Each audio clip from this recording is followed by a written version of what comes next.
వచ్చే రెండేళ్లు తమ ప్రభుత్వానికి మరింత కీలకమని ఐటీ మంత్రి కేటీఆర్ వ్యాఖ్యానించారు. గత రెండేళ్లుగా ఎన్నో అభివృద్ధి సంక్షేమ కార్యక్రమాలను విజయవంతంగా అమలు చేశామన్న ఆయన తాము నిర్దేశించుకున్న లక్ష్యాలను చేరుకుంటామని విశ్వాసం వ్యక్తం చేశారు. వరుస ఎన్నికల ఫలితాలు తమ పాలనపై ప్రజలు చేస్తున్న సమీక్షగా అభివర్ణించిన కేటీఆర్ ఉపాధి అవకాశాలపై మరింతగా దృష్టి సారిస్తామని తెలిపారు. విదేశీ పర్యటనకు వెళుతున్న మంత్రి కేటీఆర్తో ఈటీవీ ముఖాముఖి.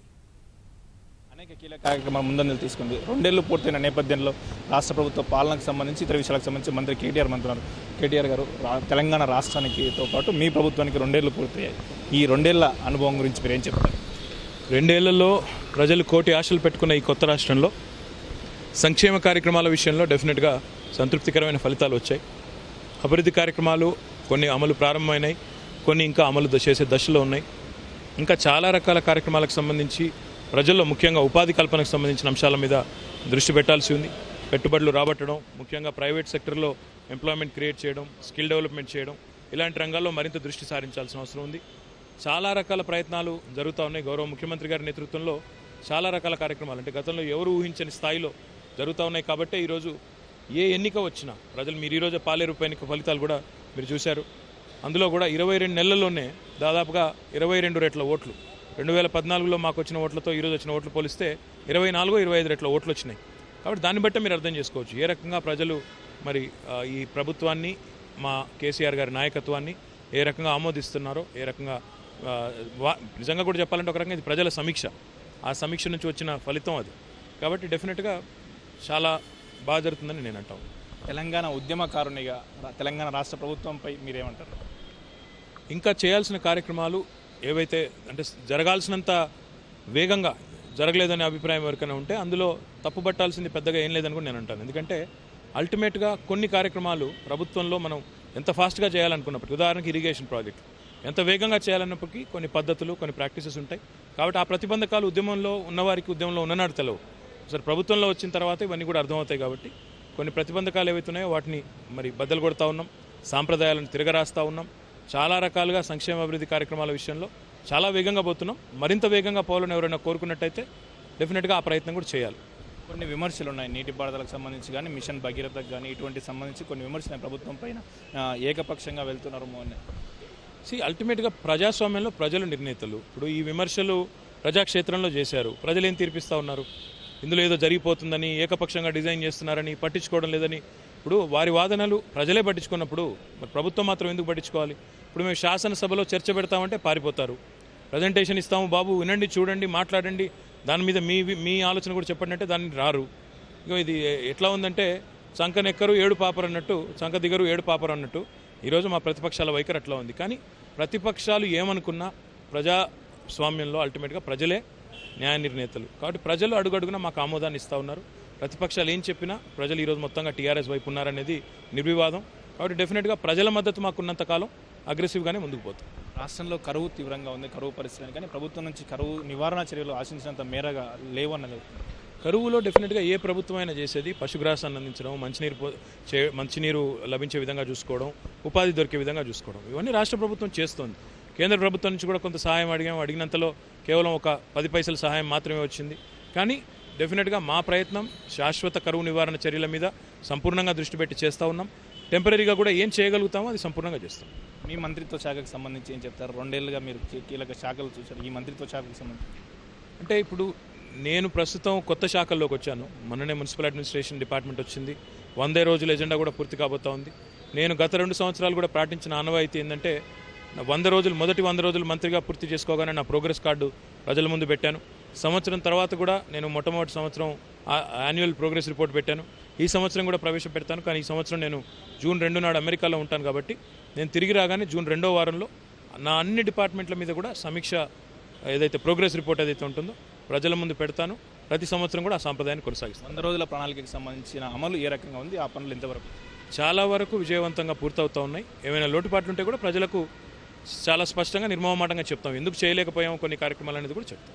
ఐటీకి సంబంధించి చూస్తే కీలకంగా దిగ్గజ ఐటీ కంపెనీలన్నీ హైదరాబాద్ తమ చిరునామాగా మార్చుకున్నాయి. వాళ్ళ యాపిల్ కూడా తన సెంటర్ ఓపెన్ చేసింది. దీనికి సంబంధించి ఐటీకి సంబంధించి చాలా విజయవంతంగా ఈ 2 సంవత్సరాల్లో అప్పట్లో నెలకొన్న అపోహలన్నింటినీ బద్దలు కొడుతూ చాలా విజయవంతంగా ముందుకు పోతూ ఉన్నాం. ఎందుకంటే ఐటీ రంగంలో చాలామంది చాలా అన్నారు, అసలు హైదరాబాద్ ఐటీ కంపెనీలే రావని, అసలు ఇక్కడికి పెట్టుబడిదారులే రారని.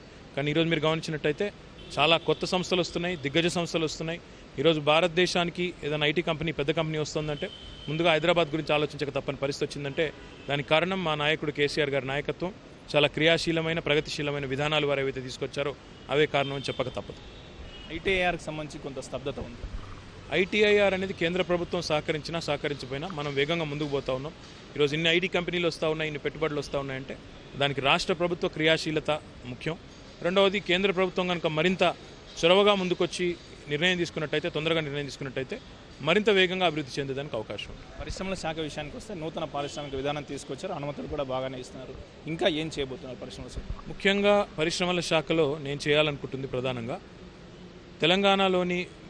తెలంగాణ ఔత్సాహిక పారిశ్రామికవేత్తలకు ఊతమిచ్చే విధంగా ప్రోత్సాహకాలు ఉండాలి. అది ముఖ్యంగా సమాజంలో వెనుకబడ్డ వర్గాలు, ఎస్సీలు కానీ, ఎస్టీలు కానీ, బీసీలు కానీ, మైనారిటీలు కానీ, మహిళలు కానీ, వీరందరికీ కూడా మరి పాలసీలో చూసినట్టయితే మంచి పాలసీ అయితే తీసుకొచ్చాం. అమల్లో మాత్రం ఇంకా చేయాల్సిన పని చాలా ఉంది. సో ఆ దిశగా మా ప్రయత్నాలు సాగుతాయి.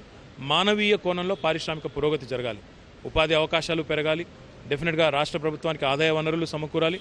అట్ ద సేమ్ టైం మానవీయ కోణంలో ఇదంతా కూడా జరగాలి. పెట్టుబడి అనేది కేవలం మనం పెట్టుబడులు తీసుకురావడానికి మాత్రమే కాదు, తద్వారా స్థానికులకు ఉద్యోగాల అవకాశాలు రావాలి, ఇక్కడ పారిశ్రామికవేత్త కావాలి. ముఖ్యంగా దళిత, గిరిజన, మహిళా పారిశ్రామికవేత్తలు, బలహీన వర్గాల నుంచి వచ్చే పారిశ్రామికవేత్తలు, వారికి ఊతమిచ్చే విధంగా ప్రభుత్వ కార్యక్రమాలు ఉండాలి. వచ్చిన తర్వాత తప్పకుండా ఆ కార్యక్రమాల దిశగా కూడా ఆలోచనలు, ఆ కార్యక్రమాల దిశగా విధాన రూపకల్పన, ఇప్పటికే ఉన్న విధానాల అమలు, ఇవన్నీ కూడా చేస్తాం. ఈజ్ ఆఫ్ డూయింగ్ బిజినెస్ ర్యాంకింగ్స్పై మీరు దృష్టి సారించారు. ఇందుకు సంబంధించి ఏం చేయాలి? చాలా డిపార్ట్మెంట్స్ మధ్యన సమన్వయం సాధించడం ముఖ్యమైన విషయం.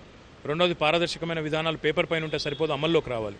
కాబట్టి ఇవన్నీ కూడా జరగాలి అంటే కొంత సమన్వయంతో కూడిన ఎఫర్ట్ జరగాలి. చేస్తూ ఉన్నాం. నాకు విశ్వాసం ఉంది. డెఫినెట్గా ఈజ్ ఆఫ్ డూయింగ్ బిజినెస్ అనేది తెలంగాణలో ఉన్న పారిశ్రామిక విధానాల వల్ల ఇప్పటికే అమల్లో బాగా ఉంది. దాన్ని మనం స్పష్టంగా చూపెట్టగలిగితే అందరూ కూడా అప్రిషియేట్ చేసే పరిస్థితి. పురపాలక శాఖకు సంబంధించి మీరు చాలా లక్ష్యాలను నిర్దేశించారు. మంత్రిగా బాధ్యతలు స్వీకరించి చాలా సంస్కరణ తీసుకొచ్చి పుర ప్రజలందరినీ కూడా పాలనలో భాగస్వామ్యం చేస్తున్నారు. ఆ కసరత్తు ఎంతవరకు వచ్చింది? ఇంకా ఏమేమి చేయబోతుంది? పురపాలనలో పౌరుల భాగస్వామ్యాన్ని పెంచే దిశగా ప్రయత్నాలు ఏవైతే ప్రారంభమైనాయో వాటిని ఇప్పటికే ఒక మంచి షేప్కు తీసుకొని వచ్చాం. హైదరాబాద్లో ఈ కమిటీలు పడతా ఉన్న ఏరియా కమిటీలు, వార్డు కమిటీలు, తొందరలో వాటితో గౌరవ ముఖ్యమంత్రి గారి స్థాయిలోనే మనం వారిని కూడా మోటివేట్ చేసే కార్యక్రమం చేయబోతా ఉన్నాం. తదనంతరం మొత్తంగా రాష్ట్ర వ్యాప్తంగా కూడా ఈ రకంగా పౌరుల భాగస్వామ్యాన్ని పెంచే విధంగా ముందుకెళ్లాలనే ప్రయత్నం. దాంతోపాటు మొత్తంగా అన్ని సేవలను కూడా ఆన్లైన్ చేసే ప్రయత్నం. ముఖ్యంగా బిల్డింగ్ పర్మిషన్లు, చేంజ్ ఆఫ్ ల్యాండ్ యూజ్ లాంటివి కానీ, ఆక్యుపెన్సీ సర్టిఫికెట్లు కానీ, ఇవన్నీ కూడా ఆన్లైన్ చేయడం ద్వారా ప్రజలకు అవినీతి అనే చీడ లేకుండా బ్రహ్మాండంగా చేయాలని ఆలోచన ఉంది. దాన్ని కూడా జూన్ నెలాఖరు లోపల మొత్తం అన్ని పురపాలక సంఘాల్లో ప్రవేశపెట్టబోతా ఉన్నాం. హైదరాబాద్లో ఈ నెలాఖరికే ప్రవేశపెడతా ఉన్నాం. తప్పకుండా ఇవన్నీ కూడా సత్ఫలితాలు ఇచ్చి ప్రజలకు ఆ ఫలితాలు అందితే దానికి మించిన తృప్తి ఇంకోట్లేదు. స్వచ్ఛ తెలంగాణ, స్వచ్ఛ హైదరాబాద్లో భాగంగా కీలక కార్యక్రమాలు చేపట్టారు. కానీ ఇప్పుడంతా కొంత పురోగతి లేనట్లు కనిపిస్తుంది. స్వచ్ఛ హైదరాబాద్లో మన ర్యాంకింగ్ బాగా మెరుగుపడింది. 279వ స్థానంలో ఉన్న మనం 17వ స్థానానికి వచ్చాం. కానీ దాంతో తృప్తి పడితే సరిపోదు.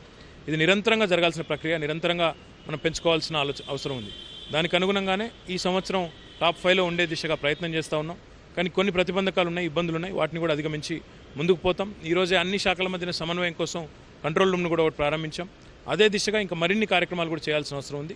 వాటిని కూడా చేస్తాం. డెఫినెట్గా ఈ కార్యక్రమం నిరంతరంగా సాగే విధంగా, ఒక వ్యక్తితో నిమిత్తం లేకుండా వ్యవస్థీకృతమయ్యే విధంగా ఏవైతే చేయాలో అవన్నీ కూడా చేస్తాం.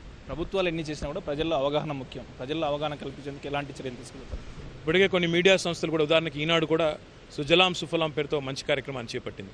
అదే రకంగా ఇంకా ఇతర మీడియా సంస్థలు కొన్ని కార్యక్రమాలు చేస్తూ ఉన్నాయి. ఇందులో డెఫినెట్గా మీడియా పార్టిసిపేషన్, ప్రజల పార్టిసిపేషన్ లేని కార్యక్రమాలు కావు. కాబట్టి మరింతగా అందరినీ కలుపుకుపోయే దిశగా భవిష్యత్తులో ఒక సమావేశం కూడా ఏర్పాటు చేసి ప్రజలను చైతన్యవంతం చేయడం, వారిని మోటివేట్ చేయడం, ఉత్తేజితుల్ని చేయడం, ప్రభుత్వంలో ఉండే కీలక వ్యక్తులను కూడా అదే దిశగా ప్రేరేపించడం, ఇవన్నీ కూడా చేయాలంటే సమన్వయంతో కూడిన ఎఫర్ట్ జరగాలి. ఏ ఒక్కరో అనుకుంటే కాదు. కాబట్టి అందరినీ కలుపుకొని పోయే విధంగానే ముందు. జల సంరక్షణకు సంబంధించి ఇంకుడు గుంతలు భారీ ఎత్తున నిర్మించాలని లక్ష్యం పెట్టుకున్నారు. అటు గ్రామాల్లో కానీ, పట్టణాల్లో కానీ ప్రభుత్వం తరఫున ఇంకా ఏం చేయబోదు? ప్రభుత్వం తరఫున ఇంకుడు గుంతలు లేనిదే, వాటర్ హార్వెస్టింగ్ స్ట్రక్చర్ లేనిదే అనుమతులు ఇవ్వము అనే ఒక నిర్ణయం కూడా తీసుకున్నాం. దాన్ని కూడా తొందరలోనే అమల్లోకి తీసుకొస్తాం. అదే రకంగా కేవలం వాటర్ కన్జర్వేషన్ అంటే వ్యక్తులుగా మనం చేస్తే సరిపోదు. వ్యవస్థగా, గ్రామాలుగా, మున్సిపాలిటీలుగా కూడా చేయాల్సిన అవసరం ఉంది. ప్రభుత్వ రంగ సంస్థలు కూడా చేయాల్సిన అవసరం ఉంది. వారిని కూడా మోటివేట్ చేస్తూ ఉన్నాం. వారికి కూడా స్పష్టమైన మ్యాండేట్ కూడా ఇస్తూ ఉన్నాం. స్పష్టమైన ఇవి కూడా పెడతా ఉన్నాం, కండిషన్స్ కూడా పెడతా ఉన్నాం. దాంతోపాటుగా ప్రభుత్వంగా మేము కూడా చేయాల్సిన కార్యక్రమాలు చాలా ఉన్నాయి. ముఖ్యంగా జల సంరక్షణకు సంబంధించి చెక్ డ్యామ్స్ కానీ, లేదా ఇతరత్ర సోక్ పిట్స్ కానీ, ఇతరత్ర కానీ అవన్నీ కూడా చేసేదానికి ఇరిగేషన్ శాఖతో, రూరల్ వాటర్ సప్లైతో, మున్సిపల్ డిపార్ట్మెంట్ అందరం కలిసి కూర్చుని ప్లాన్ చేస్తాము. తప్పకుండా టార్గెట్స్ నిర్దేశించుకుని ఆ టార్గెట్ చేరు. 2014 జూన్ 2 ముందు కేటీఆర్, ప్రస్తుత కేటీఆర్ని ఎలా అనుకోవచ్చు? ఆనాడు డెఫినెట్గా తెలంగాణ రాష్ట్ర సమితిలో కార్యకర్తగా, తెలంగాణ ఉద్యమంలో ఒక కార్యకర్తగా పనిచేశాను. ఈరోజు మరి ప్రజల దీవెనలతో శాసనసభ్యుడిగా గెలిచి ముఖ్యమంత్రి గారి ఆశీర్వాదంతో మంత్రిని అయ్యే అవకాశం వచ్చింది. మరి మొట్టమొదటిసారి పరిపాలనా అనుభవం లేకపోయినప్పటికీ, మొట్టమొదటిసారి అయినప్పటికీ ప్రభుత్వంలో మాకు ఉండడం అయినప్పటికీ కూడా ఇప్పుడు చూస్తే చాలా ఈ 2 ఏళ్లలో చాలా పాఠాలు నేర్చుకున్నాం. మరింత సమర్థవంతంగా పనిచేయడానికి అధికారుల సహకారాన్ని తీసుకోవడం, ప్రజల్ని కలపడం, ఇవన్నీ కూడా చేయాల్సిన అవసరం ఉంది. రాబోయే మీడియాలు కీలకం, ముఖ్యంగా రాబోయే 2 ఏళ్ళు చాలా కీలకం. ఎందుకంటే చాలా కార్యక్రమాలు ఏవైతే అమలు దశలో ఉన్నాయో వాటిని సత్ఫలితాలు ఇచ్చే దిశగా పూర్తి చేయాలంటే చాలా కష్టపడాల్సి ఉంది. తప్పకుండా ఆ దిశగా ప్రయత్నం చేస్తాం. మిషన్ భగీరథ ఒక కార్యక్రమాన్ని ఎంచుకున్నారు. కీలకం, ప్రస్తుతం ఆ శాఖ మీ పరిధిలో లేకున్నప్పుడు కూడా ఇప్పటివరకు మీ పరిధిలో నా పరిధి దొరికి అనుకున్న లక్ష్యాన్ని మీరు చేరుకుంటారు. 1000% చేరుకుంటాం. 2018లోనే ఆ లక్ష్యాన్ని చేరుకుంటాం. తప్పకుండా గౌరవ ముఖ్యమంత్రి గారు చెప్పినట్టుగా ఇంటింటికి నల్లాను పట్టణ ప్రాంతాల్లో, పల్లె ప్రాంతాల్లో అంతటా కూడా ఇవ్వాలనే మా ఆలోచన ఏదైతుందో 100% నెరవేరుతుంది. ముఖ్యమంత్రి గారి సంకల్పము నెరవేరుతుంది. వారు డెఫినెట్గా ప్రజలకు ఇచ్చిన మాటను కూడా తప్పకుండా నిలబెడతాం. చివరిగా ఒక ప్రశ్న, 2 ఏళ్ళు పూర్తి చేసుకున్న సందర్భంగా రాష్ట్ర ప్రజలకు ఒక మంత్రిగా మీరేం చెప్పదలుచుకున్నారు? రాష్ట్ర ప్రజలకు మేము చెప్పేది ఒకటే, కొత్త రాష్ట్రంలో మీరు కోటి ఆశలు పెట్టుకున్న విషయం మాకు తెలుసు. సంక్షేమ అభివృద్ధి కార్యక్రమాల అమల్లో ఇప్పటికే రాష్ట్రం వేగంగా ముందుకు పోతుంది. భారతదేశంలోనే ఒక నమూనా రాష్ట్రంగా, ఆదర్శ రాష్ట్రంగా ఎదిగేదానికి అన్ని ప్రయత్నాలు చేస్తూ ఉన్నాం. కొన్ని సందర్భాల్లో మాత్రం కొన్ని పనులు మనం అనుకున్నంత వేగంగా, ఆశించినంత వేగంగా జరగకపోవచ్చు, కానీ డెఫినెట్గా చాలా వరకు చాలా స్పీడ్గా ముందుకు పోతూ ఉన్నాం.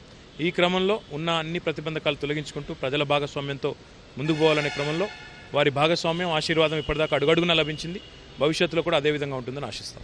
గత విదేశీ పర్యటనలో చాలామంది దిగ్గజాలను కలిసి రాష్ట్రానికి పెట్టుబడులను ఆకర్షించే ప్రయత్నం చేశారు. ఇప్పుడు కూడా మరో విదేశీ పర్యటనకి వెళ్తున్న ఈ పర్యటన ముఖ్య ఉద్దేశం? ఈ పర్యటన యొక్క ముఖ్య ఉద్దేశం మీరు అన్నట్టు పెట్టుబడులు ఆకర్షించడం, తద్వారా ఇక్కడ ఉపాధి అవకాశాలు పెంచడం, తెలంగాణ యువతకు ఈ ఉపాధి అవకాశాలు లభించే విధంగా చూడడం ఈ ముఖ్య ఉద్దేశం. డెఫినెట్గా నాకు విశ్వాసం ఉంది, తెలంగాణ రాష్ట్ర విధానాలే దానికి కారణం. గౌరవ ముఖ్యమంత్రి గారి నాయకత్వం, రాష్ట్ర విధానాలు మనం కరెక్ట్గా ప్రజెంట్ చేయగలిగితే అద్భుతమైన అవకాశాలు తెలంగాణకు ఉంటాయి. తెలంగాణకు ఉజ్వలమైన భవిష్యత్తు ఉంటుంది. తెలంగాణ యువకులకు కూడా ఉపాధి బ్రహ్మాండంగా దొరికే విధంగా ఇక్కడ ప్రభుత్వం చర్యలు తీసుకుంటోంది. తప్పకుండా సత్ఫలితాలు అందుతాయి. థ్యాంక్ యూ మంత్రి గారు. ఇది కేటీఆర్ గారు చెప్పిన ప్రకారం 2 ఏళ్లలో ఎన్నో అభివృద్ధి సంక్షేమ కార్యక్రమాలు చేపట్టామని, మిగతా 3 ఏళ్ల కాలంలో తాము అనుకున్న లక్ష్యాలను పూర్తి స్థాయిలో చేరుకుంటామని ధీమా వ్యక్తం చేస్తున్నారు. Raghuvardhan Reddy, ETV news, Hyderabad.